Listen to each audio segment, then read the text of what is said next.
Good morning, Cosmic Sisterhood. So I'm killing two birds with one stone. Walking around and around with the baby in the pram. And I wanted to talk to you about reincarnation, which is our subject of the week. Because it's Halloween and it's a little bit spooky and people can find it perhaps something that you don't always explore when you're on your spiritual path. So we all have a spiritual path, don't we? And I mean, mine was quite unique and different. And so my dad came out as a witch pagan when I was quite young, and he explored loads of different subjects within that. And one of my favourites, although albeit terrifying subjects, was that of reincarnation. It did actually quite scare me. I mean, I was probably 13 and I found the concept of having once been somebody else, potentially having been somebody else, obviously quite scary and unheard of and a little bit mind-boggling. Now, I think that's a good way to kind of walk into reincarnation or thinking about it, is to think about it as being perhaps slightly mind-boggling and giving ourselves permission to think, really, was I somebody else? What does that look like? How does that feel? Where do we go with that? And then to research it for ourselves and think about what that reality might look like. And I think from my perspective, that reality looks like the fact that we're all motes of spiritual dust floating through the air, holding infinite wisdom and connected to one another and connected to all things. And perhaps within our floating we take the form of different matter. So maybe we're a raindrop, or maybe part of us was a raindrop, or maybe we are the deserts and the sea and the stars. But also at times our consciousness perhaps evolves to become something that can inhabit a body in a way that informs that body of choices and decisions and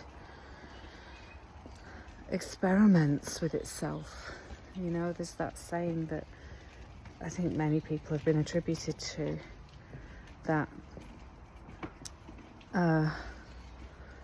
we are the universe experiencing itself, so why not experience ourselves and itself through different lives, different bodies, different relationships, different connections, which does throw up some questions, of which I've already been asked a couple by Anna. Where does that sit in terms of I guess spiritual bypassing? So that was something I used to think about, like how, if our life is sort of plotted and planned. Well, that's the question, is our life plotted and planned? So from my research of reincarnation, I don't think it is plotted and planned. We maybe choose a life, we maybe choose parents, we maybe choose a goal, like a highest goal that we have in mind for that life, but then we're allowed to live it.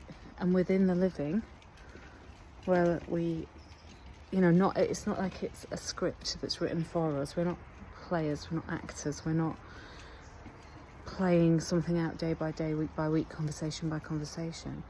It's much more likely, I think, that we choose some aspects of our lives before we come here, from a place that maybe we'll call the life between lives. That's what other people have called it, not just me. And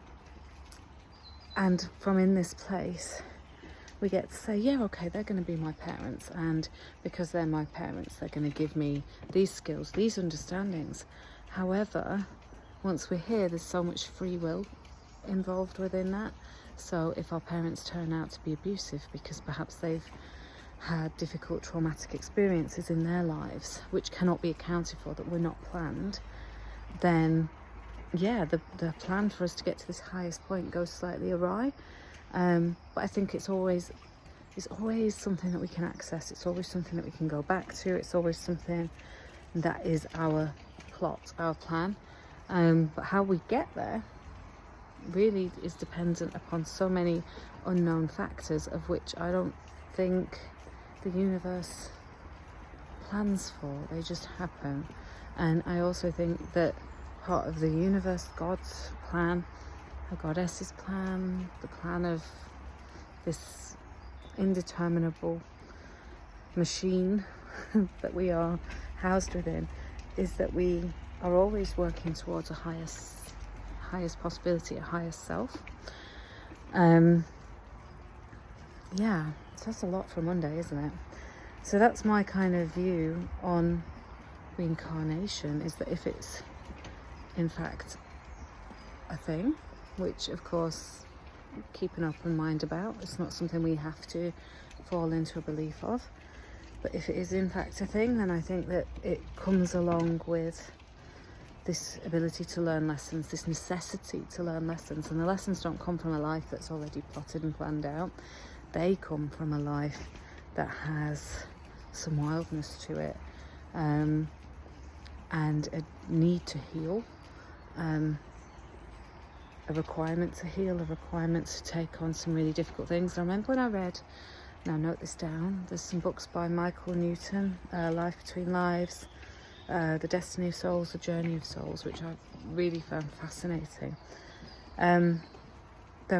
He suggests from his work as a psychiatrist who stumbled into life between life regression and past life regression, that there's choices within it all, that we know on some deep level. And he used an example of a girl who was regressed back to a previous life where she fell out of a carriage, a horse-drawn carriage, and was like really badly disabled as a result of doing it. And in the regression in this current life, what she learned from that was that she didn't have to fall out of that carriage, that it was a possibility in her life plan, but that actually falling out of the carriage and becoming very disabled as a result led to her quite empowered work with other people moving forward, and it led to other options which perhaps you wouldn't consciously choose. And she knows, she reported back, that at the point of falling out of the carriage, she knew there was something in her that knew she didn't have to do it. She could have gone on to live a different life, which is another, opens up the other doorway of how many potential lives are there for us, and how we live in a culture that tells us we should live a certain type of life, and maybe at times we choose other paths for our soul's progression, maybe. And that's the thing, I would caveat all of this with maybe. If it doesn't feel right for you, then it doesn't have to be. It doesn't have to be what you choose to believe in. But I do think it's really, really, really super interesting. And that's why I want to spend this week doing it, and talking about it. And then if you want to, I'm going to record a meditation, which I'll upload towards the end of the week. And it'll be a very gentle meditation that will take you into a place where you can look peacefully and objectively at any previous lives that you may have lived that want to be experienced and heard, and dealt with. Because what I have found with when I have had past life regressions done, and when I've sat through them, is that I'm not given anything dramatic. When I first had my first past life regression done, I was absolutely terrified. I was convinced I was going to see some hideous death, and I didn't. In fact, what I did see was really quite mundane and boring. However, it connected really deeply with where I was in this life, and it changed my life. Now, I'm going to save that story for tomorrow, because I feel like we've had enough to digest, in terms of what reincarnation may be, or how it may come about, or those bigger ethical questions of how do we justify abuse. We don't bypass things like that. We just recognise that once we're on this planet, there's a lot of things that can happen, that are incredibly difficult and hard, and perhaps that's the nature of this planet. That's one of the things in another of Michael Newton's books, where he explored the different forms of life that we can take, and also how we can incarnate on different planets. Interesting. Or at different times on different planets, or at different times in the progression. You can incarnate as not just a human but other beings. And one of the things that was recalled by many of the people who he worked with was that choosing to come to Earth was a very hard choice to make, with it being one of the most difficult planets to live on. And I think we can all empathise with that at the minute, with everything that's going on in the world. And whilst we might live in our little first world bubble, or our bubble where there are no wars directly affecting us or anything like that, we can look around and we can see the pain that other people are living through, and count our blessings that that's not affecting us, but at the same time it's truly difficult to ignore, and to kind of recognise that planet Earth is a bit of a shit show. It's a bit of a it's a hard warlike state to come to, even if we're not in the worst of that, just in sometimes our own personal lives and relationships. It's a bit of a battleground, and there are other planets or lives that we could perhaps delve into at a later time in our soulful spiritual existence that would not be so painful, or worlds that are based on emotion, not physicality, or love, not the kind of angsty emotions that tend to arise here on planet Earth. So actually consider yourself a warrior to have chosen a life on Earth. But also, apparently, the souls who do come to Earth progress faster, because they experience so much more in a lifetime than you might in some of the other more cozy worlds. Again, if you choose to believe that.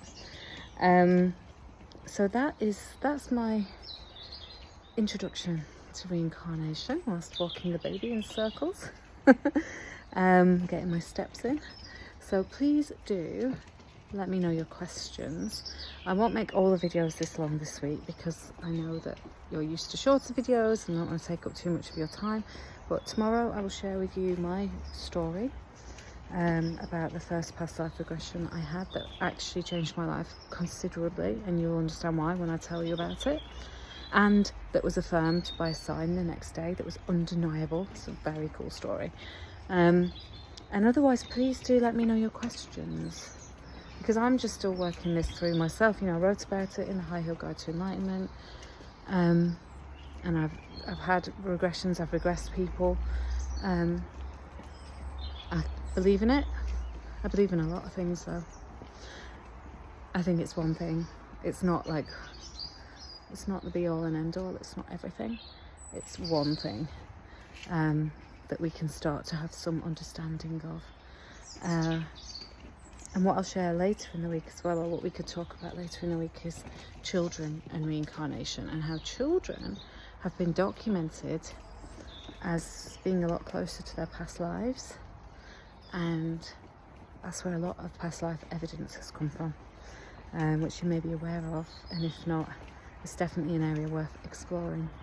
All right then, I hope that you've enjoyed this little walk with me and the Baba. And I will see you again tomorrow. Please do ask your questions. No question too silly. Lots of love.